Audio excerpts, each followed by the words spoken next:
Hey everybody, welcome back to another fantastic episode of Ready to Die Fighting. I'm Chris, and this is my Park Tool CT-3.2, and this is a chain breaker tool. This is a bike repair video, but it's also just kind of a in general type of thing, a little general advice perhaps. So what this tool is for is if you need to remove your chain or remove a link or whatever, something along those lines. You will have to push out one of these pins here, and this tool allows you to do that. Pins are what hold it all together. You push, say, that one out, it breaks the link, and you can do what you need to do. And that's what this is for. However, if you look at this, that's bent. It's also cracked. So what happened here is this is the new chain, but the chain that I was trying to remove was rusty. And I was getting some resistance. And so I turned it harder. It was like not one going. It looked like it was lined up properly. I thought everything was fine.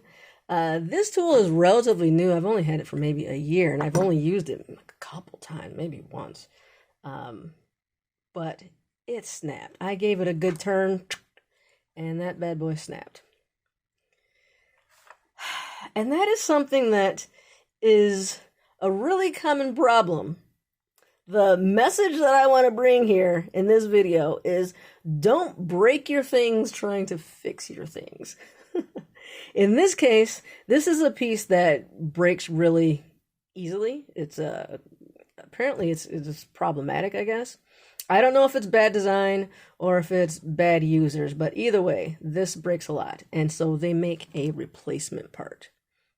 It's only a few dollars, but what a pain. I had to run out to the bike store and get one. I should have bought two now that I think about it, but I only just got the one to replace it. And so to change this out is pretty simple.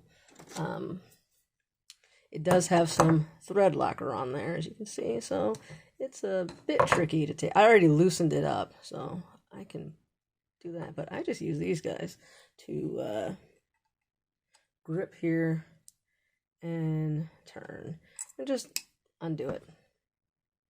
Now I can loosen that up properly, take that out, grab the new one, and now make sure I don't damage the threads or anything crazy here. I tell you, going through the looking through the camera to do this stuff is tricky. Feel like it's there you go. Now because it's got the thread locker on there, I am going to have to put more effort in to tighten this up. Alright, so let's just tighten it. And if I get too much resistance, so I'm able to turn this with just two fingers, or one finger and a thumb, I guess. If I had to use some real muscle, then I would stop. Alright, so there we go. Now that's in place. Feels good and tight. I can put it back.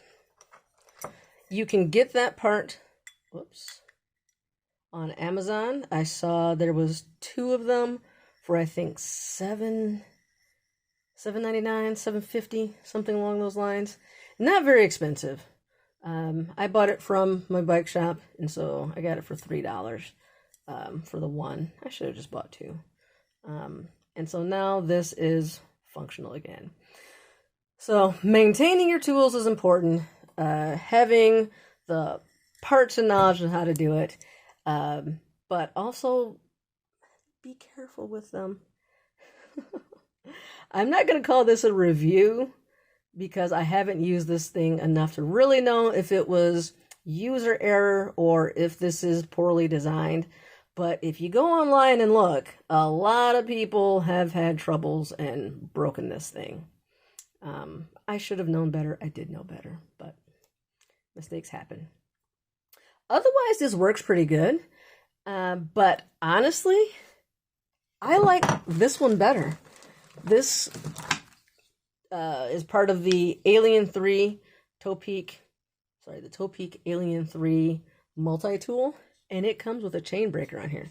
And so after I broke this, I switched over to this one, and I had no problem removing the chain.